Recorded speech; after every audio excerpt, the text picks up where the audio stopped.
Event 2026 Tumaini lenye baraka. Hebu tusimame dakika moja ya afya. Najua mmekaa sana.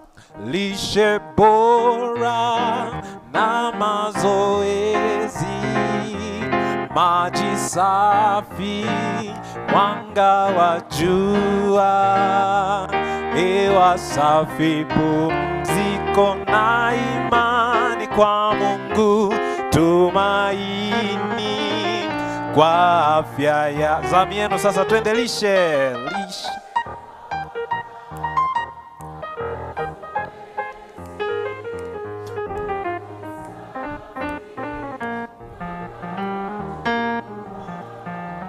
Hewa safi, pumziko na imani kwa Mungu, tumaini kwa afya yako, ni tumaini kwa afya yako.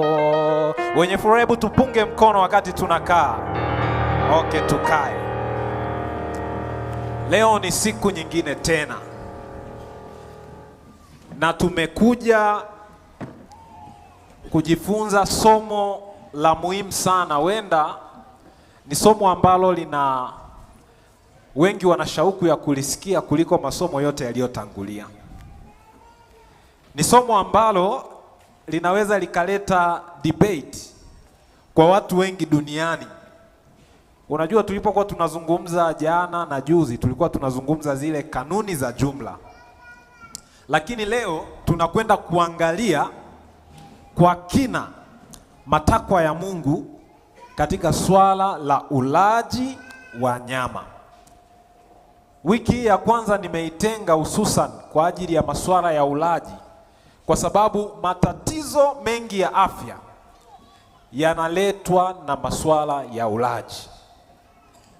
Hebu mgeukie jirani yako kama Pastor Butoke anavyowaambia. Hebu mwambie jirani, jirani.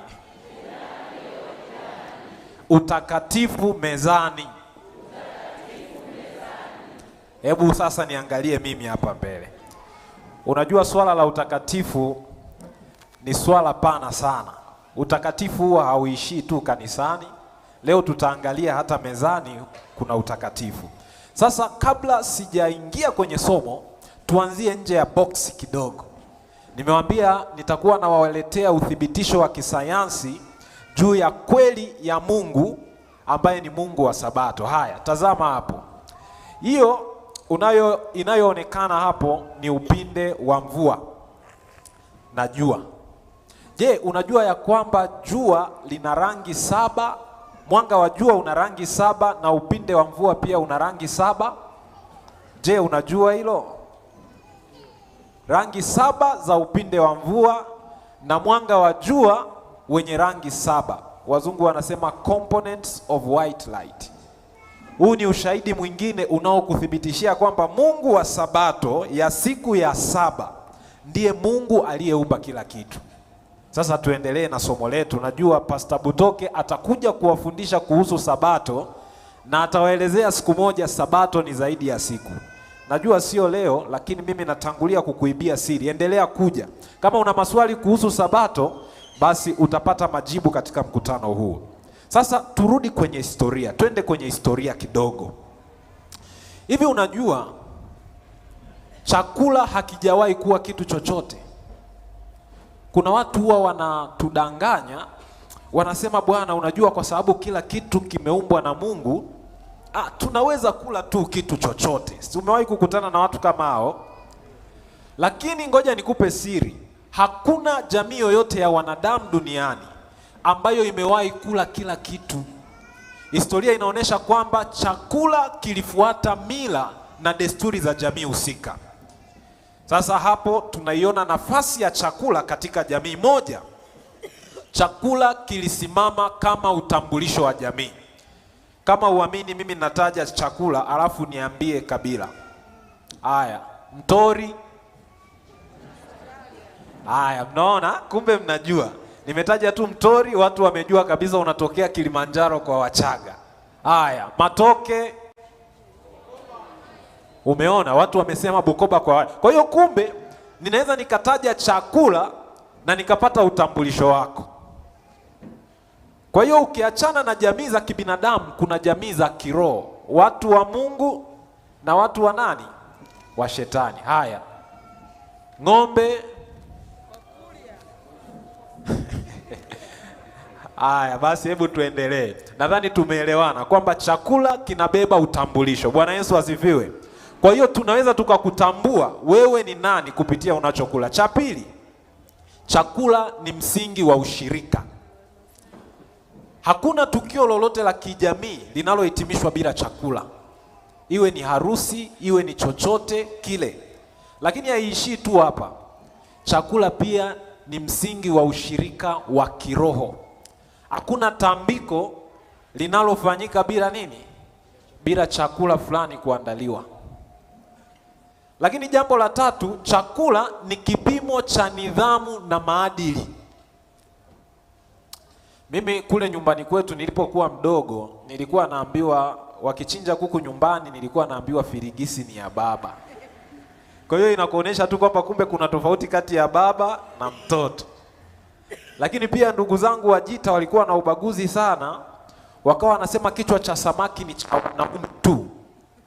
Walikuwa wanasema kichwa cha samaki ni cha wanaume tu, lakini ndicho kina virutubisho vingi. Kwa walikuwa wanawaonea kina mama, lakini ilikuwa ni kipimo cha nidhamu ili uelewe nini tofauti.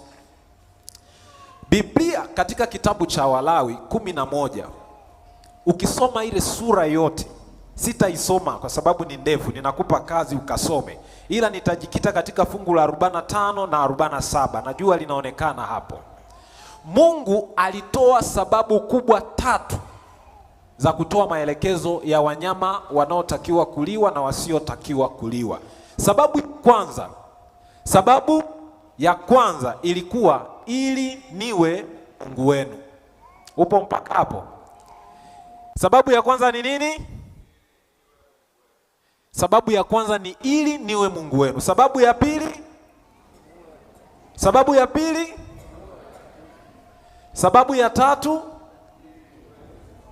ili muweze kupambanua kati ya kinachotakiwa kuliwa na kisichotakiwa kuliwa.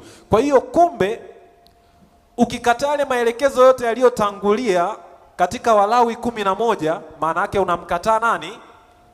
Maana yake Mungu sio Mungu wako. Lakini cha pili, unakuwa sio mtakatifu. Cha tatu, unakuwa hauna mipaka. Wewe unakuwa unakula kila kitu. Sasa kuna baadhi ya watu hawaelewi dhana ya utakatifu. Utakatifu ni kama mipaka ya kimungu. Ndio maana tunaona kuna mambo matakatifu kama ndoa, zaka, sabato. Maanake Mungu anakuwekea mpaka. Ukiisha funga ndoa, unaapa. Mimi mwenyewe niliapa kwamba ninawaacha wengine na ambatana na Juliet kuwa mke wangu. Maana yake huo ndio mpaka wangu. Haya, maumbile ya asili. Ukisoma Ayubu 38 fungu la 10 hadi la 11, kama bahari Mungu aliiwekea nini? Mpaka isivuke eneo lake. Lakini hata Mungu mwenyewe alisema nchi nimewapa watu, lakini mbingu ni mbingu yangu. Kwa hiyo dhana ya utakatifu huwezi kuizungumzia bila kuwa na mipaka. Kwa hiyo ni nani wa kwanza kuvuka mipaka?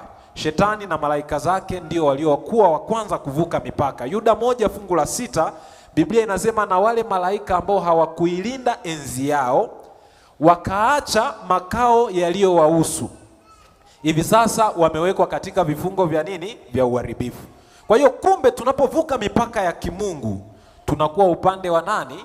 Wa shetani. Tunapoacha kula vyakula vinavyotuhusu kwa mujibu wa maelekezo ya Mungu tunakuwa upande wa nani? Wa shetani. Sasa leo tuangalie nyama zilizohalalishwa na Mungu. Walawi 11 na Kumbukumbu la Torati 14, sura nzima ndiyo mafungu yanayoelezea au kuainisha wanyama hawa. Sasa yako makundi 4 ya nyama ama viumbe hai vinavyotakiwa kuliwa. Kundi la kwanza ni wadudu, kundi la pili ni ndege, kundi la tatu ni samaki na kundi la 4 ni wanyama. Sasa tuanze na wadudu. Sifa bainishi za wadudu wanaotakiwa kuliwa kwa mujibu wa Biblia ni nini? Wawe na miguu ya kufanyaje? ya kurukia iliyoungana, mfano nzige, senene na baadhi ya wadudu wengine ambao mimi huku kwetu hawapo sana, lakini nzige na senene ni wadudu ambao Biblia imeruhusu kuliwa kwa sababu wana miguu ya kurukia. Sasa mtu anasema hii miguu ina maana gani? Sikia nikwambie, wadudu wenye miguu inayoruka ni selective, wanakula kwa kudonoa. Ushawahi kumuona mfano panzi? Panzi ana miguu ya kurukia nyuma. Ushawahi kumuona panzi anavyoruka? Yule anakula selectively na anaweza kutafuta chakula katika eneo pana. Hiyo sifa ndiyo inayowafanya wawe safi na wastahili kuliwa na sisi. Twende sifa bainishi za ndege safi. Ndege safi wana sifa mbili tu kubwa. Moja, wana mdomo uliochongoka, na mbili, wana miguu iliyoachana. Kisayansi hizi sifa zinawasaidiaje? Muangalie kuku. Kuku anakula kwa kudonoa donoa. Maana yake ni selective. Anakula kwa uchaguzi, hali kila kitu. Lakini ukimkuta bata ukimpitisha hata kwenye tope na ule mdomo wake mpana, anabugia kila kitu. Lakini kuku na ndege safi wana mdomo uliochongoka ili wale kwa kufanya nini? Kwa kudonoa donoa. Haya, miguu ya kuku ni miguu iliyochanua. Kwa nini? Kuku hata umwagie mchele hawezi kula tu hapo hapo, ataanza kufanyaje? Ataanza kuchakura. Maana yake ni nini? Anahakikisha katika vingi alivyopewa atafute kilicho bora, na Mungu kwa jicho lake la hekima akaona hawa ndio wanaoweza kutafuta kilicho bora ambacho kinaweza kikamfaa mwanadamu. Twende kwenye sifa bainishi za samaki. Samaki Mungu alisema wawe na sifa mbili. Moja, wawe na mapezi, lakini mbili, wawe na nini? Na magamba. Nimefuatilia kisayansi, faida ya magamba kwa samaki ni ipi?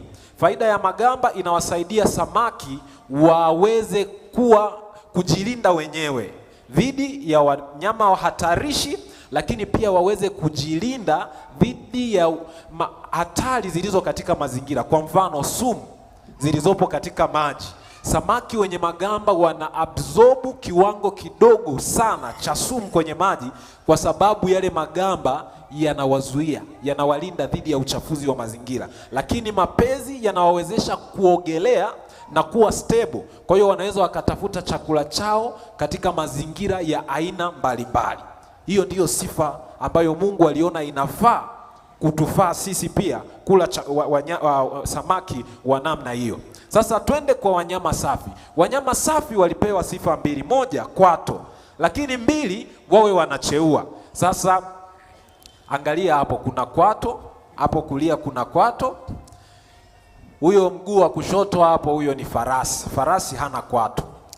Sasa manufaa ya kwato ni yapi? Manufaa ya kwato zinamsaidia mnyama kunyumbulika kwa urahisi. Kwa hiyo inamruhusu mnyama kama mbuzi na ng'ombe kuzunguka maeneo yenye miinuko na milima kwa urahisi bila kuchoka au kuumia. Kwa hiyo wanyama wenye kwato ni wavumilivu katika kutafuta chakula, kwa sababu wanaweza kwenda mazingira mbalimbali. Lakini kugawanyika kwa kwato pia huwasaidia kutawanya uzito na kuzuia wanyama kama hawa wasizame kwenye matope au ardhi yenye kinyamasi. Kwa hiyo wanyama wenye kwato wana uhuru mkubwa wa kutafuta chakula, hivyo hawa sio rahisi kula chochote. Sifa inayofuata ya wanyama safi ni kucheua. Wanyama wanaocheua, namshukuru Mungu nilipata kusoma elimu ya sayansi ya kilimo nikiwa nasoma O-level. Hawa wana matumbo manne. Tumbo la kwanza linaitwa rumen, la pili linaitwa reticulum, la tatu linaitwa abomasum na lingine omasum. Haya matumbo manne yanawasaidia hawa wanyama wanaocheua kuchakata chakula kwa ufanisi zaidi kuliko wanyama wasiocheua. Wanarejesha chakula kinywani na kukitafuna tena, kwa hiyo wanaweza kusaga hata nyuzi ngumu za mimea. Lakini pia wanyama wanaocheua wana uwezo wa kubadilisha protini isiyo na ubora kuwa protini yenye ubora wa hali ya juu kupitia bakteria walio katika matumbo yao. Lakini pia wanaweza kutengeneza protini kwa kutumia nitrogen hata kama kwenye mazingira hakuna protini iliyo tayari. Kwa hiyo wanameng'enya pia chakula kwa muda mrefu. Hizo ndizo sifa za wanyama wanaocheua na wenye kwato. Sasa leo duniani ukifuatilia, je, watu wanafuatwa kielelezo hiki? nyama inayoliwa zaidi duniani ni nguruwe. Wote tunakubaliana kwamba wapo wanyama wengi, lakini ukitaka kuwatoa watu kwenye nguruwe, ndipo ugomvi unaanzia hapo. Tukiwaambia jamani, mbwa hafai kuliwa, wanakubali. Hata wala nguruwe wanakubali. Nyoka hafai kuliwa, wanasema kweli bwana. Lakini kwenye nguruwe, kwa nini wanamng'ang'ania nguruwe? Hapo kuna shida. Sasa tumwangalie nguruwe. Mmeng'enyaji wake unafanana na wa binadamu, na viungo vya ndani vya nguruwe vinafanana na vya binadamu.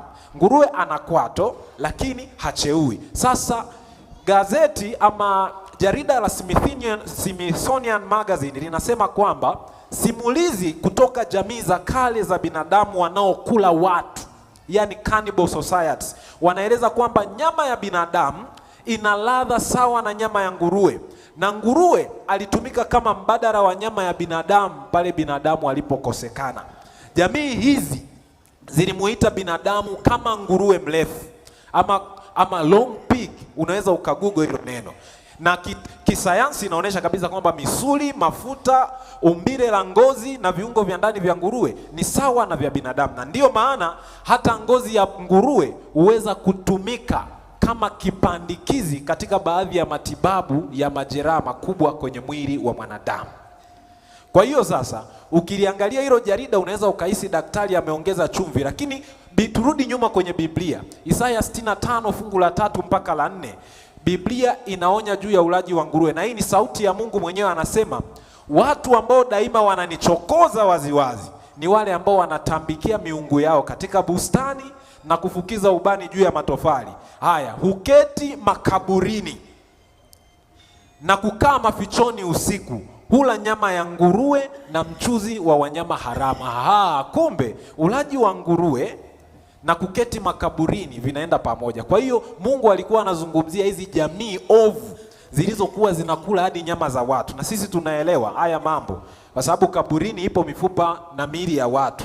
Kwa hiyo hizi jamii walikuwa wanasubiri mtu anazikwa, kama wameshindwa kuwinda, wanaenda wanafukua, wanakula nyama yake. Na ndio maana Biblia inaonyesha tabia za hawa watu, na hata jarida la watu wasiomjua Mungu wanakiri kwamba nguruwe alikuwa anatumika kama mbadala wa nyama ya binadamu, kwa sababu hawa wala nyama ya binadamu walikuwa wanaona nyama ya binadamu na ya nguruwe zinafanana ladha. Kwa hiyo nguruwe ni machukizo, na ndio maana hata Yesu Kristo aliweza kuwaangamiza wale nguruwe wale 1000 ngapi wale, wakati anamponya yule mtu mwenye mapepo. Hilo lilikuwa ni kemeo kwa Wayahudi ambao walikuwa wamezoea kufuga wanyama haramu kama nguruwe. Sasa wewe ni kile unachokula, na Biblia inatuambia itoeni miili yenu iwe dhabihu iliyo hai, takatifu, ya kumpendeza nani? Mungu. Sasa kwa kuwa wanyama safi walikubalika kama sadaka kuteketezwa mbele za Mungu, basi Mungu anapendezwa ikiwa mwili wako utatumia nyama ya wanyama safi. Mwili uliojengwa kwa nyama ya nguruwe hauwezi kuwa dhabihu takatifu mbele za Mungu, kwani Mungu hajawahi kumkubali nguruwe kama sadaka.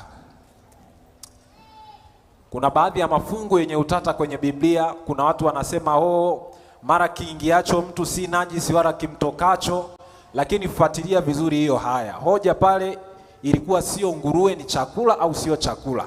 Hoja pale ilikuwa ni kula kwa kunawa mikono au kutokunawa mikono. Na Yesu alipozungumza kwamba kimtokacho mtu ndicho unajisi, wanafunzi wake hawakumuelewa, lakini alipowafafanulia alimaanisha ni yale mambo yanayotoka moyoni: uzinzi, uuaji, uasherati na tamaa mbaya. Matendo 11:7, Petro aliambiwa chinja ule. Sasa mimi nataka nikwambie, wale wanyama wa kwenye kitabu cha Danieli, ulishawahi kukutana nao? Mnyama mwenye vichwa 10 ushakutana naye? Maana yake kuna wakati Biblia inaweza ikazungumzia wanyama, lakini kwa nini? Kwa mifano. Kwa hiyo hata kwenye kisa cha Petro chinja ule haikumaanisha wanyama kuliwa, lakini ilikuwa inamaanisha huyu bwana akawahubirie watu ambao hawakuwa Wayahudi. Fuatilia mpaka pale chini utaona. Kwa hiyo hatuna sababu yoyote inayohalalisha ulaji wa wanyama haramu, especially nguruwe. Kula nguruwe ni machukizo mbele za Mungu na ni jambo ambalo Mungu halikubali. Tuungane kesho tutakapozijadili kanuni za kula kifalme, na Mungu awabariki sana.